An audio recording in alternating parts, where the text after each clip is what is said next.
उत्तर प्रदेश की सियासत में भूचाल आया हुआ है। जिस तरह की भगदड़ मची हुई है, सवाल ये उठ रहा है कि चुनाव के ठीक एक महीने पहले इस तरह की परिस्थिति आखिर अलग अलग दल के नेताओं के लिए पैदा क्यों हो गई है। सबसे ज्यादा मुश्किलों में है भारतीय जनता पार्टी। पहले स्वामी प्रसाद मौर्य, उसके बाद दारा सिंह मंत्री ने इस्तीफा दे दिया, जिसके बाद कयास लग रहे हैं कि आखिर पतझड़ का ये जो सिलसिला चल पड़ा है वो कहां पर जाकर थमेगा, कहां पर जाकर रुकेगा। आपको बता दें कि स्वामी प्रसाद मौर्य, दारा सिंह के साथ ही बीजेपी के कई ऐसे विधायक हैं जिन्होंने इस्तीफा देने के साथ ही संकेत दिए हैं समाजवादी पार्टी ज्वाइन करने के। वहीं दूसरी तरफ मुलायम सिंह यादव के समधी ने बीजेपी का दामन थाम लिया है। आने जाने का ये सिलसिला कहां पर जाकर खत्म होगा, इस पर लगातार हमारी नजर बनी हुई है। इन सब के बीच अखिलेश यादव खुश हैं। बीजेपी के खेमे में जिस तरह की हलचल है उसको देखते हुए उनका ये कहना है मेला होबे। ये रिपोर्ट देखिए। आखिर कैसे यूपी में फिर खिलेगा कमल? कैसे बचाएंगे योगी अपना किला? नेता बागी हो रहे हैं, मंत्री बागी हो रहे हैं, विधायक बागी हो रहे हैं। दर्जनों विधायक आएंगे, दर्जनों इस्तीफा देंगे, अभी दर्जनों देंगे। आप देखते रहिए, देखते रहिए। कहां पर जाएंगे? अभी आगे की वार और आगे की धार देखते रहिए। कब तक इस्तीफा? एक दो दिन में मैंने समय दे दिया है। स्वामी प्रसाद मौर्य ने सिर्फ बीजेपी का साथ नहीं छोड़ा, बल्कि बीजेपी का खेल करने के इरादे से मैदान में वो उतरे हैं। जिन स्वामी प्रसाद मौर्य ने बीजेपी के खिलाफ बगावत का ऐलान किया, उनकी तस्वीर जमीन पर अब दिखने लगी है। एक के बाद एक विधायक और मंत्री बीजेपी का साथ छोड़ने लगे हैं।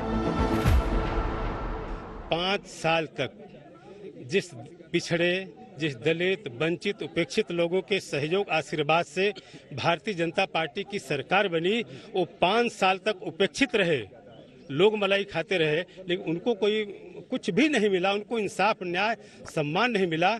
इससे आहत होकर के मैंने आज सरकार से इस्तीफा दिया है। कल जैसे ही माननीय स्वामी प्रसाद मौर्य जी ने इस्तीफा दिया है तो उस समय के बाद से लगातार माननीय विधायकगणों के इस्तीफे हो रहे हैं।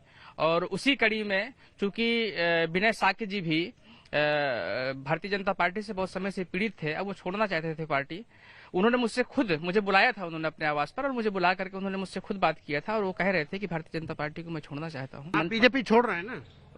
बीजेपी छोड़ दी आपने? छोड़ नहीं रहे, छोड़ दी है। छोड़ दी है स्वामी प्रसाद जी के साथ। सपा में जा रहे हैं? बिल्कुल बिल्कुल। एक और दिल्ली में बीजेपी उम्मीदवारों के नाम पर मंथन कर रही है बीजेपी, तो वहीं दूसरी ओर बागियों की लिस्ट लंबी होती जा रही है, जिसने बीजेपी की टेंशन बढ़ा दी है। परिवार का कोई सदस्य भटक जाए तो दुख होता है। जाने वाले आदरणीय महानुभावों को मैं बस यही आग्रह करूंगा कि डूबती हुई नाव पर सवार होने से नुकसान उनका ही होगा। बड़े भाई श्री दारा सिंह जी, आप अपने फैसले पर पुनर्विचार करिए। कल बीजेपी के सहयोगी दल अपना दल ने स्वामी प्रसाद मौर्य के जाने पर दुख जताया, तो आज बीजेपी के कुछ और नेता स्वामी को मनाने की वकालत करने लगे। उनके साथ चर्चा होनी चाहिए, बात होनी चाहिए। मैं तो उन्हें 35 साल से जानती हूँ। मेरे पिताजी जब थे उनकी पार्टी में वो सदस्य थे, नेता तब से हैं, तो क्यों नाराज है मैं नहीं कह सकती। परिश्रम और परिणामों की पार्टी है, पालने की पार्टी नहीं है, इसलिए वो उसमें भगदड़ होगी, पार्टी टूटेगी, बिखरेगी, ये कभी आप सोच भी नहीं सकते। अब सवाल है कि आखिर बीजेपी का कुनबा कमजोर होने के बाद बागियों का रुख किधर है?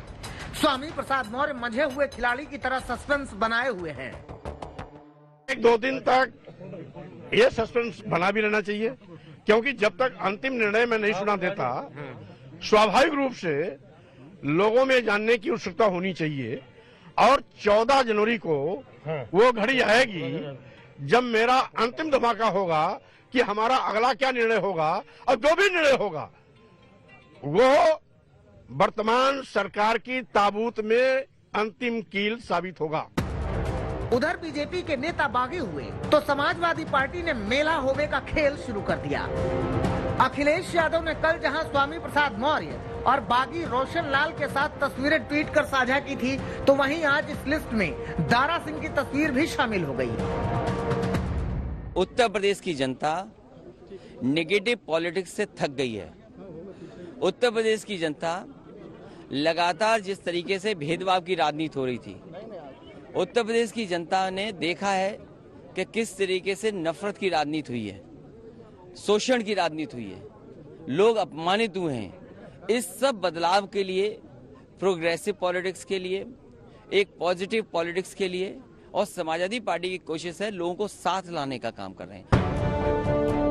स्वामी प्रसाद मौर्य को उत्तर प्रदेश की सियासत का मौसम वैज्ञानिक माना जाता है। ऐसे में उनके बगावती बोल ने विरोधियों को बीजेपी को घेरने का मौका दे दिया। स्वामी प्रसाद मौर्य के बारे में लोग बताते हैं कि उनको हवा का रुख, हवा का अंदाज सबसे पहले समझ जाता है। यूपी की राजनीति, वो हारने वाले पार्टी में कभी रहते नहीं या डूबने वाली पार्टी के साथ कभी बैठते नहीं, ये उनके बारे में बताया जाता है। ओबीसी के बड़े नेता है, तो अगर ये भी लोग छोड़कर चले गए हैं बीजेपी को, विधायक जा रहे हैं, लोग जा रहे हैं, एक तरह से निराशा है पार्टी में, तो मुझे लगता है कि जरूर उत्तर प्रदेश परिवर्तन की ओर, राजनीतिक परिवर्तन की ओर बढ़ रहा है। अब सवाल खड़ा होता है कि आखिर कहां तक जाएगी ये बगावत और कितने नेता छोड़ेंगे पार्टी का साथ, कैसे पार्टी में बीजेपी नेताओं की नाराजगी दूर होगी, इसको लेकर मंथन जारी है। कमान स्वतंत्र देव सिंह और सुनील बंसल को सौंपी गई है, लेकिन राह आसान नहीं है, क्योंकि सवाल सीटों के बंटवारे का है, सवाल मनपसंद सीट का है, खतरा टिकट के कटने का है। लखनऊ से समर्थ श्रीवास्तव, संतोष शर्मा और कुमार अभिषेक के साथ आज तक ब्यूरो।